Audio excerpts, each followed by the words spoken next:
Olá, microbiologistas em formação. Vamos dar continuidade à nossa aula sobre meio de cultura, mostrando um pouquinho do crescimento dos micro-organismos em cada meio, para vocês entenderem como funciona o crescimento desses micro-organismos. Vamos lá. Bem, pessoal, o primeiro meio que eu vou falar para vocês é sobre o H-sangue. O H-sangue ele é um meio que ele não é seletivo, nem é diferencial, mas para gram-positivos ele consegue dar uma característica de diferença de padrões de hemólise. E dentro dos gram-positivos isso nos ajuda a identificá-los, como vocês vão ver nos módulos seguintes, tá certo? Então vamos olhar aqui cada bactéria com crescimento no H-sangue. Aqui eu tenho o Staphylococcus aureus. Então a gente pode olhar aqui, ó, cresce muito bem porque é um meio muito enriquecido, colôniazinhas brancas, pontiformes, A gente pode ver também o crescimento aqui de Escherichia coli. Veja que as colônias, pessoal, não diferem muito. Então, para você distinguir entre gram-positivos e gram-negativos, é necessário que se faça o gram para ter certeza de que tipo de bactéria você está trabalhando. E se for um gram-positivo, a hemólise pode ajudar muito na identificação. Por exemplo, aqui eu tenho uma placa com Streptococcus agalacti. Se vocês observarem aqui, existe um padrão de hemólise, que é um padrão beta-hemolítico, onde a bactéria cresce. Vocês podem ver que o meio fica transparente, como se a bactéria destruísse todas as hemácias necessárias para a sua nutrição. Eu tenho um crescimento também aqui dentro dos gram-positivos do Streptococcus ou do Enterococcus. Veja que já o Enterococcus ele não tem padrão de hemólise, onde a bactéria cresce. Vejam que o meio de cultura ele não muda de cor, mostrando que a bactéria não é capaz de hemolizar as hemácias. Lembrando que esse tipo de hemólise é chamada de hemólise gama ou não hemolítico, enquanto do Streptococcus agalacti é hemólise beta, ou hemólise total. Eu vejo aqui também o Staphylococcus aureus, já mostrei para vocês anteriormente. Vejam que ele tem um pouco de hemólise em relação às outras bactérias. Mas dentro das bactérias catalase positiva, a hemólise não vai me interessar muito. Vai me interessar principalmente nas bactérias que são gram-positivas e têm a catalase negativa. Aqui a gente pode ver também um gram-negativo crescendo no sangue, que é a Pseudomonas aeruginosa. E a gente consegue observar que essa cepa aqui, ela tem um padrão beta-hemolítico, causando hemólise total, onde a bactéria cresce. Mas eu tenho outra cepa de Pseudomonas aeruginosa, mostrando que essa cepa aqui ela não é hemolítica. Veja que onde ela cresce a gente não consegue ver tão bem a hemólise como na outra cepa, E a Pseudomonas tem um segredo, pessoal. O cheiro dela é bem característico, Vocês vão ter a oportunidade, possivelmente nas aulas práticas, de ter esse prazer de dar um cheirinho na Pseudomonas, A bichinha gosta de ser acariciadas também, as bactérias gostam de carinho, E aqui eu trouxe um fato interessante para vocês. O crescimento do Proteus em H-sangue, que é uma bactéria extremamente móvel. Ela foi semeada somente nesses pontinhos brancos que vocês podem ver aqui na placa. E a partir daí ela faz onda como se jogasse pedra em um rio. Essas ondinhas é justamente a bactéria se movendo na superfície do H-sangue. É bem interessante aqui mostrando a motilidade do Proteus, Nesse caso aqui o Proteus mirabilis.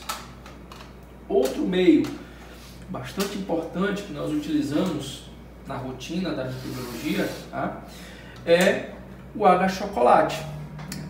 E aí qual seria a diferença entre o H-sangue e o H-chocolate, pessoal? Além da cor, lógico, Todos os dois meios, pessoal, eles vão levar a adição de sangue a 5%, A diferença é que o H-sangue você adiciona um meio na temperatura mais ou menos 45 a 50 graus Celsius, enquanto no chocolate você vai adicionar o sangue mais ou menos a 80 graus Celsius, causando a hemólise das hemácias e dando essa corzinha marrom. Quem já comeu galinha cabidela aqui sabe, quando você cozinha o sangue, ela fica nessa coloraçãozinha marrom, e esse meio é extremamente enriquecido. Ele permite o crescimento de todas as bactérias que a gente trabalha na rotina, e além delas, as bactérias ditas fastidiosas, como Haemophilus influenza, Neisseria, tá certo? E Streptococcus pneumoniae. Aqui eu tenho um aureus, né? Veja que cresce muito bem, né, no chocolate. É um meio muito importante, principalmente quando se faz hemocultura.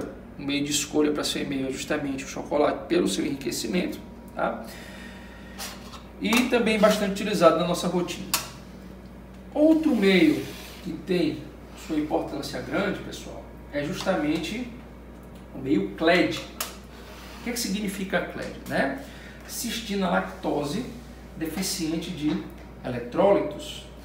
O CLED ele foi durante muito tempo na microbiologia utilizado para o semeio de urina, né? Hoje em dia caiu um pouco em desuso o uso do CLED, né, porque nós temos um meio que eu vou falar mais na frente que é mais eficiente para você saber que tipo de bactéria cresceu, tá? Mas o CLED durante muito tempo foi utilizado com sucesso na microbiologia para o semeio de urina. E o que é que o CLED me dá de informação, pessoal? Veja só, o CLED vai me diferenciar as bactérias que são fermentadoras e não fermentadoras de lactose. Além disso, essa deficiência de eletrólito no CLED, ela impede justamente a formação do véu do proteus, que foi o que eu mostrei para vocês aqui no H-Sangue, onde o proteus se espalha na superfície da placa. O CLED impede esse espalhamento do proteus, tá?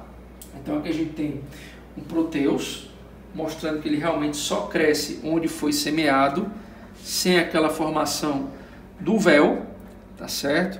E nesse caso, pessoal, por uma colônia transparente, como vocês podem ver aqui, tá? Ela é uma bactéria não fermentadora de lactose, tá? Aqui eu tenho um gram negativo também, que é a Escherichia coli, tá certo? Ela tem essa coloraçãozinha amarela justamente porque ela é fermentadora de lactose. Então toda bactéria fermentadora de lactose vai crescer amarelinha aqui no nosso CLED, tá certo? E vale ressaltar, pessoal, que é importantíssimo, né, que se faça o gram, porque tem outras bactérias que crescem nessa coloração amarela. Por exemplo, aqui eu tenho Staphylococcus aureus, né, que também cresceu amarelo no CLED. Lógico, se você for observar, as colônias são diferentes, né? O aureus tem aquele aspecto das colônias mais secas, né? Enquanto na Escherichia coli a gente vê umas colôniazinhas mais mucoides, mais clarinhas, um amarelo mais claro, né? Mas ainda assim é necessário que se faça o gram para você não confundir essas bactérias, tá? Mas toda bactéria que vai crescer amarelinha vai ser considerada fermentadora de lactose. Aqui nessa placa eu trouxe 2 gram positivos para vocês verem a diferença deles, ó. Eu tenho do lado de cá o Enterococcus fecalis e do lado de cá o Streptococcus agalacti. Todos dois têm um crescimento discreto, colônias pequenininhas, tá certo? O que vai diferenciar, pessoal, é o que o Enterococcus fecalis ele vai crescer uma coloração amarelada nesse meio, enquanto que o Streptococcus agalacti vai crescer transparente, tá certo? Então, por isso que eu digo que o gram é sempre necessário, é o primeiro passo para a gente começar a identificar essas bactérias com a ajuda da interpretação dos meios de cultura. Outro meio bastante utilizado na rotina de microbiologia é justamente o meio McConkey, né, que é o meio que eu falei para vocês, que ele é seletivo para bactérias gram-negativas, ou seja, permite o crescimento de bactérias gram-negativas e inibe o crescimento das bactérias gram-positivas.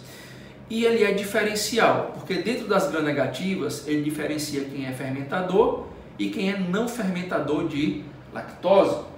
Então, por exemplo, pessoal, quando a gente abre essa placa aqui, né, a gente vê, ó, colônias rosas, né?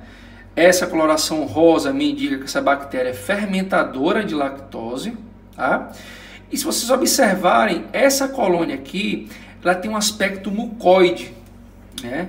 Dentro das enterobactérias, que são fermentadoras de lactose, que tem esse aspecto, a gente tem como principal representante a Klebsiella pneumoniae.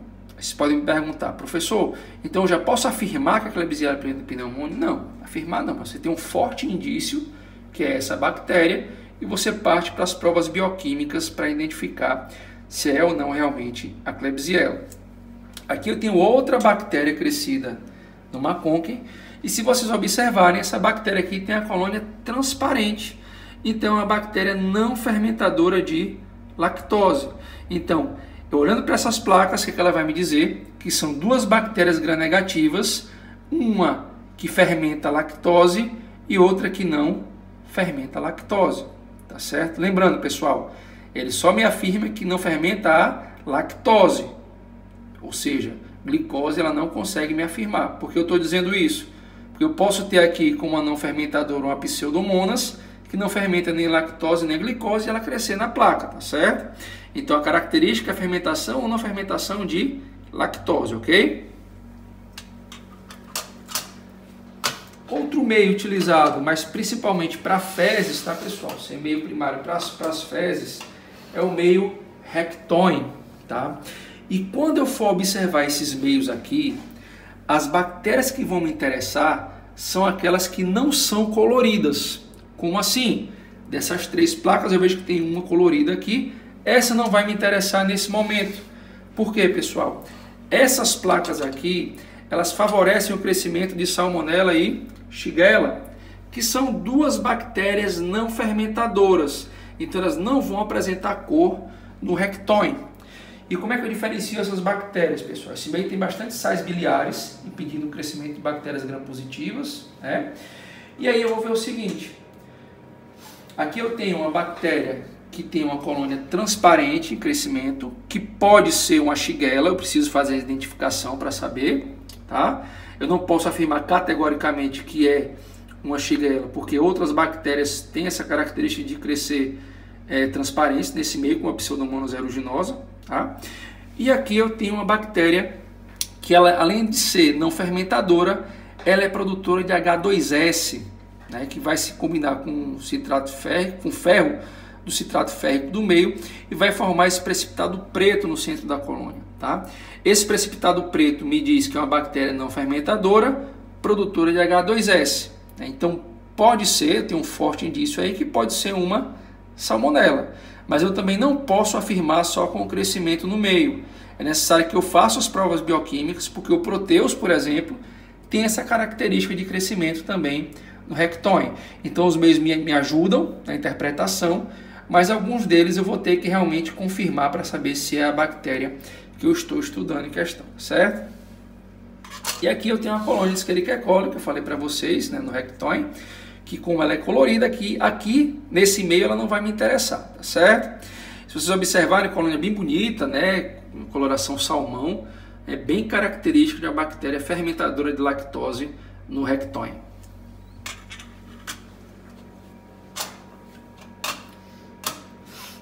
Outro meio que a gente usa bastante na rotina, pessoal, que é a menina dos olhos dos laboratórios de microbiologia, tá certo? Hoje em dia, são os meios cromogênicos.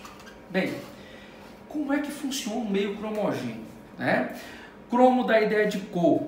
Então, esses meios, ele vai identificar bactérias que vão degradar substratos específicos, virar indicador de pH para aquele tipo de enzima e formar uma cor no meio de cultura.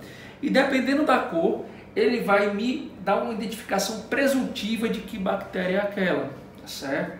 Então, por exemplo, eu tenho aqui o meio cromogênico, aqui do meu lado esquerdo, uma Escherichia coli, do meu lado direito, uma Klebsiella pneumoniae.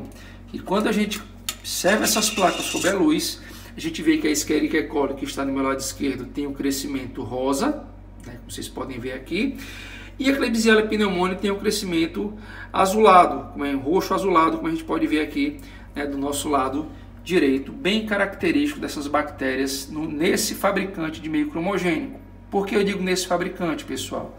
Dependendo do fabricante, essas cores podem variar um pouco, tá certo? Por exemplo, em vez de ser rosa, ser um vermelho mais fechado, né? A Klebsiella ser um azul, muito azul em vez de roxo, né? Então vai depender do fabricante, vai variar um pouquinho essas cores. Aqui, por exemplo, eu tenho o crescimento de um Enterococcus fecalis e do Streptococcus agalacti. Se a gente observar, foi o mesmo semeio que eu fiz aqui, né, no Cladion, só que aqui eu tenho uma facilidade. Porque nesse fabricante ele está me dizendo que o Enterococcus fecalis cresce colônias pequenas de cor verde, como a gente pode ver aqui, né? E o Streptococcus agalacti cresce colônias pequenas com a corzinha verde claro. Então eu consigo distinguir bem entre uma e outra colônia. Tá? Já que no CLED eu vou ter que fazer o GRAM e os testes bioquímicos para realmente confirmar, né, se são essas bactérias, ok? Aqui eu tenho outro exemplo de uma bactéria que pode ser identificada por esse meio, que é do lado esquerdo é um Proteus mirabilis. Já do lado direito, pessoal, que é uma salmonela, como o fabricante não tem substrato para a enzima específica dessa bactéria, ela vai crescer transparente, como a gente pode ver aqui, ó. E aqui sim, né, desse lado de cá eu já sei quem é, que seria o Proteus. Aqui eu precisaria fazer o GRAM, né, e as provas bioquímicas para confirmar que bactéria seria essa. Então veja, o cromogênico ele ajuda muito, mas existe um limite de bactérias que ele vai ajudar a identificar. Ele não identifica todas as bactérias que podem crescer na amostra clínica, tá certo? Aqui, por exemplo, eu tenho o Staphylococcus aureus do lado esquerdo e o Pseudomonas aeruginosa do lado direito. Vejam que as colônias são diferentes, mas de qualquer forma eu teria que fazer um GRAM aqui, tá? E identificar essas bactérias através das suas provas específicas para cada tipo de bactéria. Pode ser, pessoal, que dê algum indício, por exemplo, se a gente olhar aqui, a Pseudomonas aeruginosa ela cresce um pouquinho esverdeada, ó, no meio cromogênico, tá? Mas isso aí eu não posso garantir nem confirmar só por essa coloraçãozinha. Tem que realmente fazer o GRAM e o teste da oxidase para confirmar se é realmente a Pseudomonas aeruginosa, tá certo? Outro meio bastante utilizado na rotina, que também caiu muito com a automação, é o meio Miller-Hinton, né? O H-Miller-Hinton.